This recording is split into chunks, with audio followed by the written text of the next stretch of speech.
मैं नरेश कुमार जांगड़ा हंस वास्तु शक्ति चैनल की पाठशाला में आपका हार्दिक स्वागत करता हूं और आशा करता हूं आप सब ये जो रेमेडी मैं समाज की भलाई के वास्ते दे रहा हूं, आप उनको इस्तेमाल करके आप अपने जीवन को एक तरह से स्वर्ग बनाने में लगे हुए होंगे।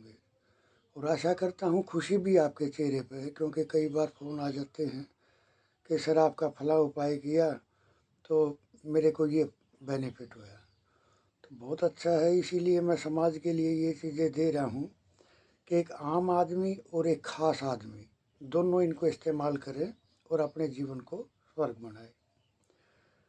देखिए, आज का जो मेरा वीडियो है वो दरअसल मैं देखता हूँ कुंडली में बहुत सारे दोष ऐसे होते हैं जिनकी बहुत मोटी मोटी पूजा कराने के बाद में भी कोई यानी उसका कोई रिजल्ट नहीं मिल पाता। तो ऐसे क्या करें हम कि रत्नों के कम्युनिकेशन से ऐसे क्या कवच बनाए, जैसे काल सर्प दोष। जब राहु और केतु दोनों के बीच में सारे ग्रह आ जाते हैं तो काल सर्प दोष का निर्माण हो जाता है। जीवन कठिनाइयों से भरा हुआ होता है, इसके कारण मानसिक और शारीरिक और सामाजिक समस्याएं जन्म लेती रहती है। यानी कि बंदे को कहीं भी सक्सेसफुल नहीं मिल पाती। काल सर्प दोष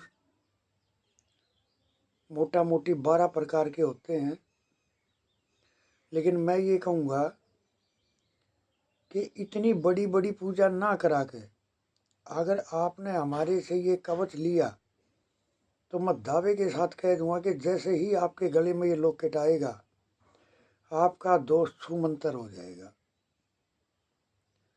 आप चाहे पूजा कराई ना कराई वो एक विषय अलग हो गया, क्योंकि काल सर्प दोष का जब तक संपूर्ण इलाज नहीं होगा तब तक ये अपने जीवन में ऐसे ही परेशानियों के शिकार रहते हैं। लेकिन काल सर्प दोष का जब निवारण हो जाता है तो संसार की सबसे बड़ी ऊंचाइयों पर पहुंचने वाले भी यही होते हैं। अब है मांगलिक दोष। मांगलिक दोष का क्या है? जैसे शादी विवाह में देरी होना, रिश्ते आते हैं टूट जाते हैं या आते ही नहीं हैं, मान सम्मान का जीवन में ना होना। और मांगलिक दोष को जो मैं इस हद तक मैंने देखा है अपने क्लाइंट की कुंडलियों में कि मांगलिक दोष को आप ऐसा लगाओ जैसे अपने बाली थे। अपने शास्त्रों में कथन है कि बाली जिसके साथ भी बाली का युद्ध होता था तो ऑटोमेटिक बाली के पास आ जाती थी सामने वाले की आधी ताकत। तो मांगलिक दोष को आप ऐसे समझें कि जिसको मांगलिक दोष है और सामने वाले पर्सन को नहीं है, यानी उसकी वाइफ को नहीं है, या वाइफ को मांगलिक दोष है तो उसके पति को नहीं है, तो इनको बड़ी जीवन की विकट समस्याएं होती हैं। इनका जीवन एक तरह से नरक समान हो जाता है। और सबसे बड़ी बात यह है कि सामने वाले की जीवन लीला भी कम हो जाती है,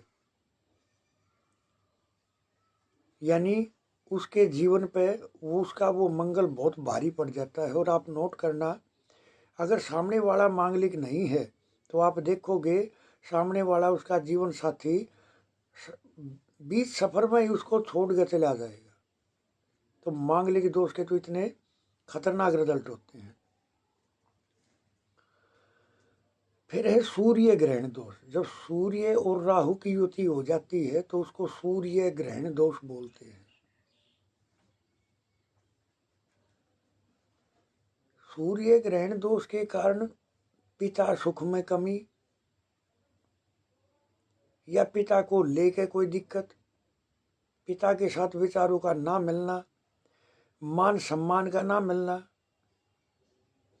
और सरकारी जॉब को लेकर भी प्रॉब्लम रहेगी, क्योंकि सरकार क्या है, सूर्य, लेकिन राहु की वजह से डिस्टर्ब हो गया तो हड्डियों की समस्या, नौकरी की समस्या, मान सम्मान की समस्या, राइट आई की समस्या। तो इसका ये कवच अगर आप धारण करोगे तो जैसे ही ये कवच आपके लॉकेट आपके गले में आएगा तो आप ये मान कर चलो तुरंत से ही वो सूर्य ग्रहण दोष आपका नष्ट हो जाएगा कुंडली से। लेकिन ख्याल रखने वाली बात क्या है, इनको इतना देखना चाहिए कि क्या कोई रत्न उसमें से टूट गया, तड़क गया, या वो लॉकेट ही गुम हो गया, ऐसी भी सिचुएशन आ जाती है।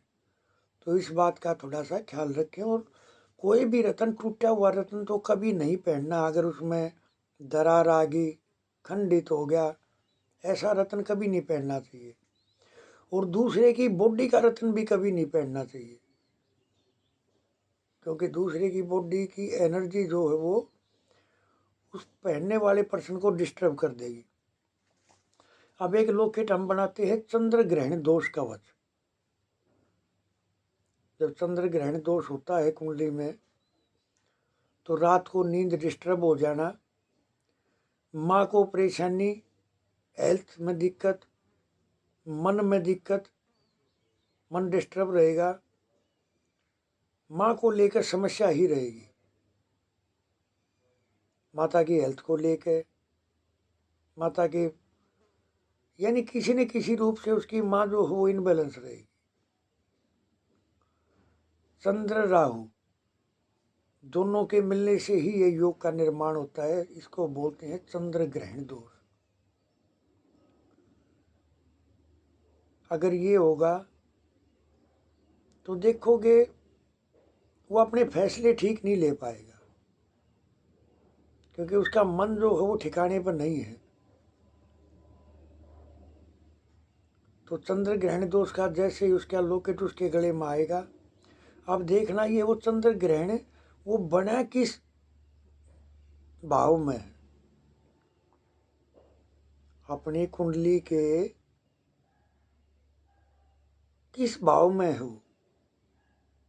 धन भाव में अगर बन गया, सेकंड भाव में, तो ये मान के चलो कि उसके पास कभी पैसा नहीं रुकेगा, आएगा भाग जाएगा, आएगा भाग जाएगा। तो इस तरह के ये जो कवच का निर्माण हम करते हैं, ये वे कवच है जो समाज के लिए बहुत ज़रूरी हैं। जो पंडित लोग बड़ी बड़ी पूजा करने के बावजूद भी वो रिजल्ट हम नहीं ले पाते, क्योंकि हमें तो ये नहीं पता कि फला पंडित इस विषय का ज्ञान रखते हैं या फला पंडित इस विषय का ज्ञान नहीं रखते हैं। देखिए, सामने वाले पत्र पर निर्भर करता है,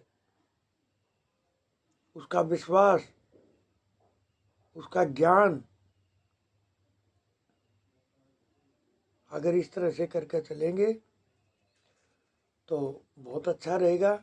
आप ये कवच धारण करें और अपने जीवन की सारी समस्याओं को छूमंतर करें। आप देखोगे जीवन की सारी समस्याएं ठीक हो जाएंगी। देखिए, हंस वास्तु शक्ति ये चैनल, मैं तकरीबन अपने वीडियो में बोलता हूँ, ये चैनल मेरा अपना नहीं है। ये तो एक अनुष्ठान की तरह से है। ये चैनल मैं जो अनुष्ठान कर रहा हूँ उसमें आप भी आहुति डालें और समाज में इसको फैलाएं, जो समाज इससे फ़ायदा उठाए। मेरा नंबर है 8810647923। थैंक यू, धन्यवाद, नमस्कार।